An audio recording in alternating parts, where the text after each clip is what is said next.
Wala nang maraming paligoy-ligoy pa, diretso sa punto na. Maiksi lang ang komentaryo, pero diretso sa punto. Maraming kuro-kuro, may tiwali, may totoo.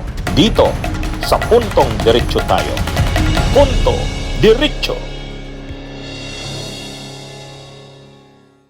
O ito, panghuling topic natin tungkol kay Kiko Barsaga. Ngayon, mayroon isang congressman ngayon na nakakakuha ng limelight, nakukuha yung atensyon ng media, ng publiko. Ang ngalan ng congressman na ito, batang congressman ito, 26 years old yata ito, Kiko Barsaga. Kiko Barsaga. Bakit ko linagyan ng meow? Kiko Barsaga, meow. Kasi sumikat ito kasi marami siyang alagang pusa. Yun yung kanyang hilig mag-alaga ng mga hayop. Lalo na pusa. Kaya nga ang tawag sa kanya, pusakat. Ngayon, pero kumusta ba ito? Kasi naging controversial ito ngayon kasi tinitira si Martin Romualdez at si Saldico. Tinira niya si Vico Soto, tinira niya si Tito Soto, tinira niya si Vince Dizon, tinira niya si Lacson. Anong tira niya? Kung matatapang kayo, sabi niya kay Vince Dizon, sabi niya kay Tito Soto, sabi niya kay Lacson, ipatawag nyo, imbestigahan nyo si Saldico at saka si Martin Romualdez. Yan yung dapat na nyo. Kung wala, kung hindi nyo yan kayang imbestigahan, ay wala yan. Wala yung mga ginagawa ninyo, yung mga kontra nyo sa flood control. You said, sir, ang stand ng NUP supportive sa speaker, supportive Yes. sa House. I think The stance similar to the stance Yes. that I was originally taking, where we are supportive, yet we would not comment too much on the issue. The conflict is when the names of some congressmen were mentioned in the Senate hearing, po ba? No, the conflict emerged last night when I was informed that someone from within my party stated that I am gathering signatures to oust the speakership of Martin Romualdez. There is no truth in that. Yes. If it's not true, sir, bakit ka nag-resign? Hmm? If it's not true, then why did you resign? Because whether or not I continue to stay in the party, that person or those people who are against me would still be in said party. So, for personal safety. And gusto ka rin pong paimbestigahan si House Speaker Martin Romualdez. Kahit expound lang po. Well, I believe that if anyone should be investigated, the first person to be investigated is House Speaker Martin Romualdez. Why, sir? Why? Bakit po? Because he's now Speaker. And you think meron po ba kayong personal knowledge about his involvement in any of the anomalous flood control projects or any of the projects? I have some personal knowledge. Can you elaborate, sir? I will not be elaborating that yet. But I'd like for Speaker Romualdez to be speaking in the... I'd like Speaker Romualdez to also be involved in the DPWH hearings. Ngayon, dahil sa kanyang mga ganyang sinasabi na parang kinakalaban niya si Romualdez, tinanggal siya ng kanyang partido. Umalis siya sa partido niya kasi pinaano na siya yung National Unity Party. Ngayon, sino ba talaga itong si Barsaga, Kiko Barsaga? At ano ba ang kanyang drama? Totoo ba siya sa kanyang mga kausa? O yung pinaglalaban o mga pinagsasabi? Ito, pag-usapan natin. Una kong narinig itong at nakita, itong si Barsaga, Kiko, controversial din ang una ko itong makita sa rally sa Dasmariñas. Noong 2022 elections, yung kanyang ama, yung dating si Pidi Barsaga, matagal na congressman, mayor ng Dasmariñas, at saka yung mother niya, yung Jenny ba yon? Dati din na mayura at dating congresswoman din ng Dasmariñas. Siyang distrito na yan, hawak nila yan ng Barsaga. Alam naman natin ang Cavite, pinag-aati-hatian lang yan ng Rimulya, ng Revilla, pero yung bahagi ng Dasmariñas, hawak yan ng Barsaga. Hawak yan ng Barsaga. Pag sinabi mong Ferrer, yung mga gentry yan, gentry.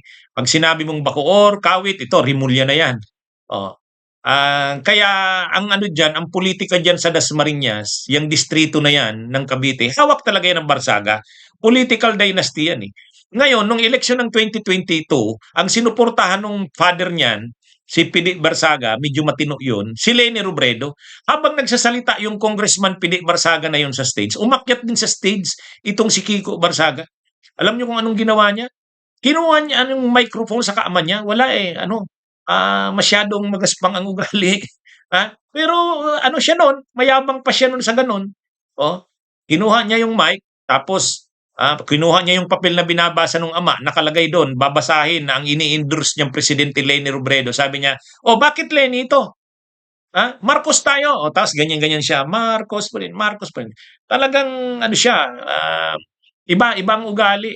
Ang lagi kong pinapaalaala sa ating mga kababayan na anumang proyekto na ginagawa dito sa ating lungsod ay hindi proyekto ni P.D. Barsaga, hindi proyekto Patingin ulit.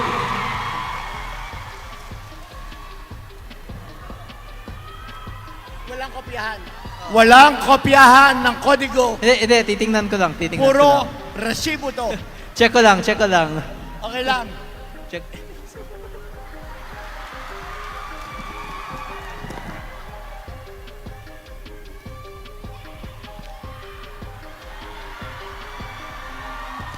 Love you too.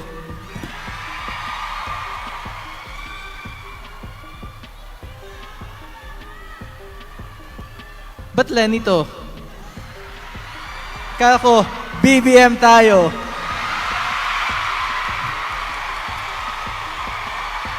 BBM! BBM!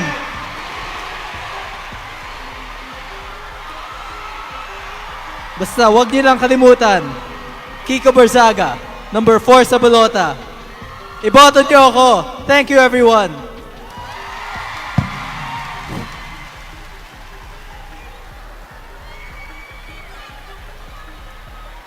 Okay. I will continue what I have been saying before I was rudely interrupted. O ngayon, nanalo siyang congressman, siyempre, nitong 2025. Dahil nga, sa apelyido. Ay parang Nepo baby. Dala-dala niya yung apelyido ng Barsaga eh. Political dynasty sila. Kaya kahit sinong lumaban sa kanya, kahit nawiwirduhan sa ginagawa niya at ugali niya, nanalo siya. O ngayon, batang congressman, 26. 26 years old. At ngayon, dahil naman talaga to nung election parang Marcos Duterte to. Pero ngayon yata sa away ng Marcos at Duterte, parang Sara ito ngayon, kalaban niya si Martin Romualdez at si Saldico. Tinitira niya. Pero tinitira niya si Vico Soto.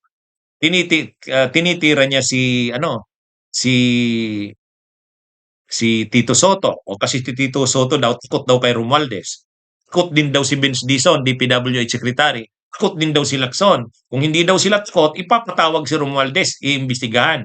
Saka si Saldico. Ngayon, ano bang masasabi natin dito? Totoo ba itong si Barsaga? Sa tingin natin, weirdo tong tao na to. Ano nga ang kanyang meow. Ang totoo naman, dapat naman talagang imbestigahan sila Saldico. Dapat naman talagang imbestigahan sila Romualdez. Kasi sila yung kumontrol ng pondo ng budget.